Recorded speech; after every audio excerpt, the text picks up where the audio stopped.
Thank you, Charles, and I want to thank each and every one of you for coming tonight. Very, very warm applause. My friends, we're facing the most critical election in Ontario's history. An election that will pave the path for future generations, your children, your grandchildren. We have seen the Wynne government, the Liberal government, destroy this province over the last 15 years. We're the most indebted region. This is amazing. We're the most indebted region in the entire world. In the entire world. $320 billion. We have seen $12 billion of interest alone on that debt that we have to pay. That's $12 billion that can go to health care. That's $12 billion that can go to affordable housing. That's $12 billion wasted. Absolutely wasted. It's an absolute shame. My friends, we look at our healthcare system. I call it hallway healthcare. And the reason I call it hallway healthcare is I've seen it firsthand. We brought my mom to the hospital, I think it was 2 weeks ago now, up at Humber River, one of the greatest hospitals in North America, the first digital hospital in North America. She was on the stretcher and she was stacked up in the hallways like the cars on the 401 tonight. There was waiting times for 4 or 5 hours. The EMS people came in and talked to me and said, Doug, we had to reroute people. There's 5-6 hours at other hospitals. This is one of the quickest hospitals to see a patient. We're sitting there waiting weeks to get doctor's appointments here. And when I talk to our doctors and the nurses there, we have the greatest doctors and the greatest nurses in the entire world right here in Ontario. I talked to the EMS, as I was saying, they're frustrated. And I'll tell you why they're frustrated. They're frustrated because they aren't being listened to. I'm a strong believer in making sure that our professions have a say. You don't have politicians that don't have a clue about healthcare running the hospitals. You don't have politicians talking to the farmers of agriculture that have never been on a farm in their entire lives. That's what we're going to focus on, empowering the people. It's not about empowering the government, it's about empowering the people. Letting them make decisions rather than the government. We've seen this Liberal ideology being forced onto our province for 15 years. And there's no better example of that than our education system. Right now, our education system is broken. Our children, only 50% of them passing this grade 6 math. We need to focus getting back to the basics. Kathleen went through $60 million at it. The math curriculum, it's not working. It's broken. A big issue that no politician in the country wants to talk about, except Doug Ford, is the sex ed. They're trying to focus and again breathe their ideology, the Liberal ideology, on communities across the province. I've been going from one point of the province to the other, and I'm hearing over and over and over again about the sex ed curriculum. That's done. We're going to be reviewing that from top to bottom. I'm a strong believer.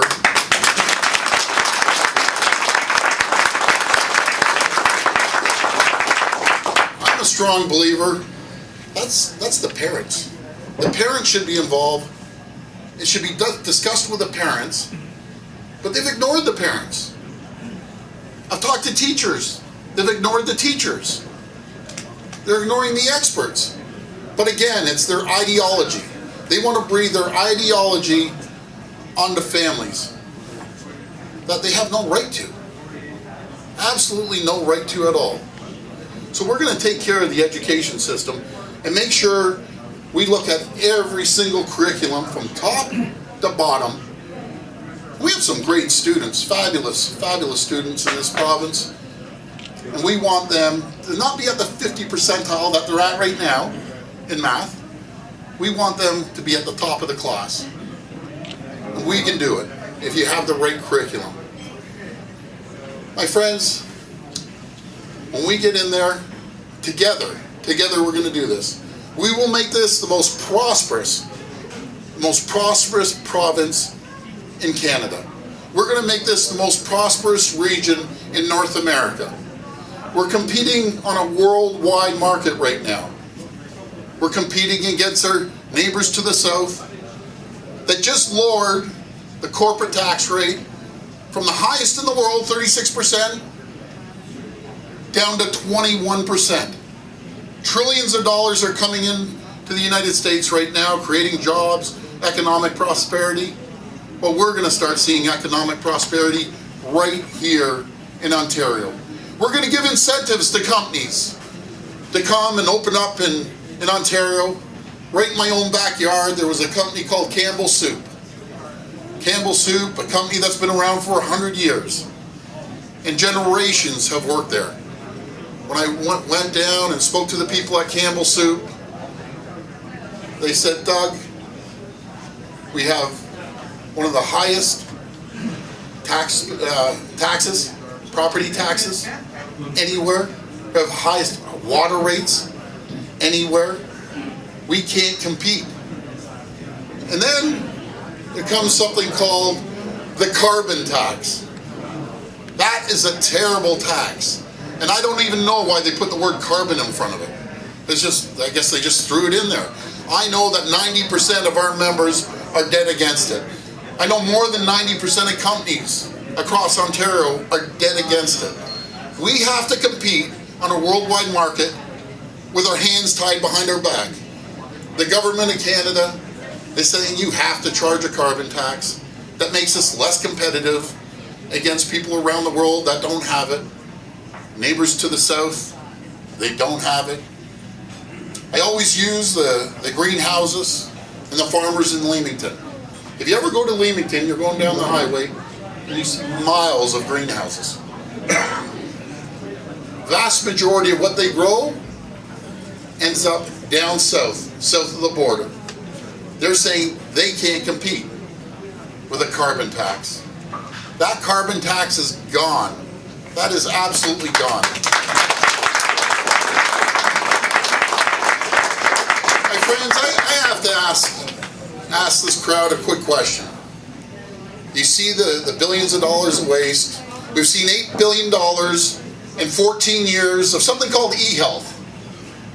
That's broken. Just think of it, 14 years and $8 billion. There's zero accountability at the province, zero integrity now, and we'll make sure we bring accountability and integrity back to the province. But the question I'm going to ask you, the budget's about $141 billion, to be exact, about $141.7 billion. Do you think we might be able to find maybe 2, 3, 4% efficiencies? Cut costs? Everywhere I go, no matter where it is, I hear the same thing. The first reaction is people laugh when I say, do you think you can find 2, 3% in government? They break out laughing. They said, Doug, you can find more than 2 or 3%. So just 2%, 3% is $3 billion. There's total waste, absolute waste in this government. There's backroom deals, sole source deals. Queen's Park is politically corrupt from top to bottom. And I can assure you, the party's over for Kathleen Wynne when we get down there.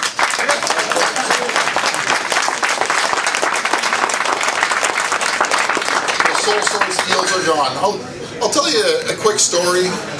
When we went down to the city of Toronto, after the David Miller regime were taxing us to death, our first day when we walked into office, they said, we're facing $774 million of pressure, meaning the city spent $774 million more than what they had.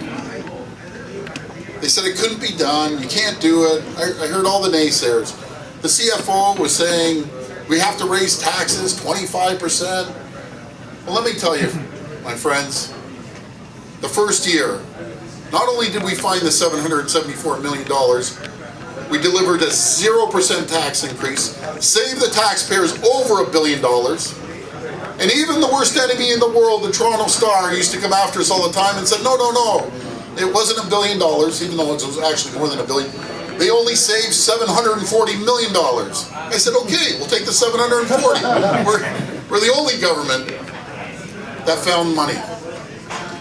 My friends, I have a great deal of respect for the two other candidates. Christine is a wonderful person, a close friend of the family.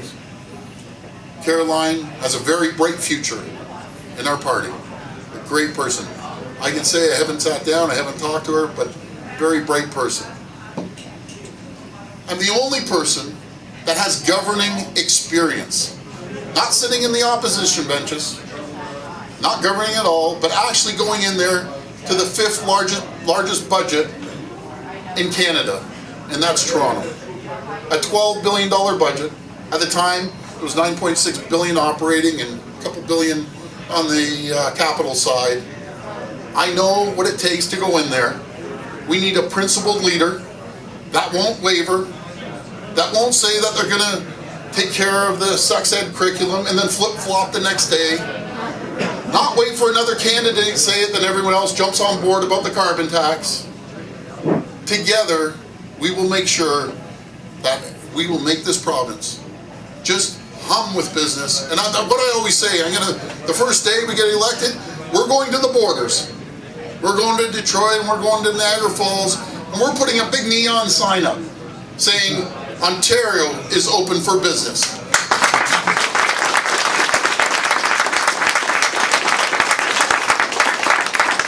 Friends, we will blaze a new trail and we'll bring economic prosperity that this province has never seen. We will give incentives to businesses to come up, open up shop here. I have a facility in Chicago, spent a lot of time down there and here in Toronto, and I can't tell you how many letters I get from chambers of commerce all over the U.S. saying, come to our tax-free zone, you'll pay zero taxes for 10 years, we'll help you out with getting a building as long as you employ people. That's the message we have to send to the world. We cannot send a message that you're going to have a carbon tax, you're going to be taxed to death, and the red tape and regulations for companies to even make a living now is tough. But the red tape you have to go through with the government is done. We're cutting red tape. We're going to make sure the government focuses on customer service excellence. If any of you ever called the government before, and you get on the phone and they run you around like a merry-go-round in circles, and you go to 15 different places before, and you still don't have an answer, that's over. That is over. People will be picking up the phone and giving you customer service excellence. If I didn't give our customer service excellence at our company, we wouldn't be around. We have to take that same approach to the people.